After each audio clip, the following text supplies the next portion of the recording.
Bakit ipinapatay si Dr. Jose Rizal at ang mga aral na kaniyang kinwestiyon? Ang pagpatay kay Dr. Jose Rizal noong Disyembre 30, 1896 ay hindi simpleng pagpapatupad ng parusa. Ito ay bunga ng matagal na banggaan ng isang kolonyal na pamahalaan, ang kapangyarihan ng mga Praileng Kastila at ang paggising ng kamalayang Pilipino. Sa mata ng mga Kastila, si Rizal ay hindi lamang manunulat, siya ay banta sa sistemang kanilang itinayo sa Pilipinas sa loob ng mahigit 3 siglo. Bakit ipinapatay si Rizal? Dahil sa kanyang mga aklat na nagtulak sa Pilipino na magtanong sa Noli Me Tangere at El Filibusterismo. Inihantad ni Rizal ang pang-aabuso, katiwalian at manipulasyon ng ilang Praileng Kastila sa simbahan at pamahalaan. Ang mga aklat na ito ay nagpakita ng pag-aabuso ng kapangyarihan ng mga Praile, pagkakasangkot ng simbahan sa politikang kolonyal, pagpapahirap sa mga Pilipino sa pamamagitan ng sapilitang gawa at sobrang buwis. Dahil dito tinawag si Rizal na erehe at filibustero, mga salitang ginagamit noon para sa kaaway ng simbahan at ng korona.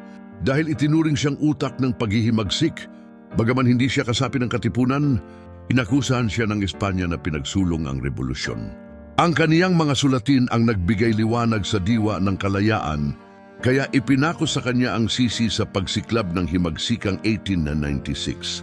Dahil tinuligsa niya ang hindi makatarungang sistemang pinangungunahan ng mga Praile, hindi niya tinuligsa ang pananampalatayang Katoliko mismo, kundi ang mga katiwalian at maling gawin ng ilang orden ng Praile na may malaking impluensya sa politika, ekonomiya at hustisya.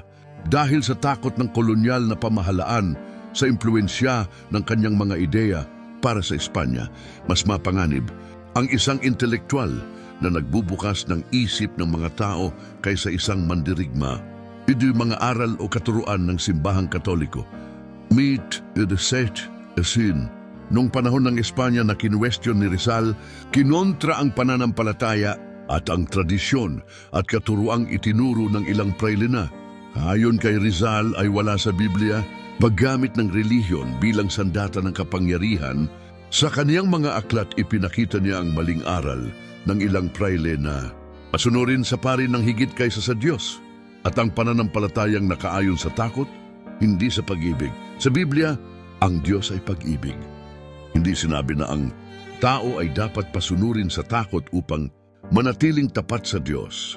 Ang pagamento o bayad para sa mga sakramento at seremonya, pinuna ni Rizal ang sobrang singil sa binyag, kasal,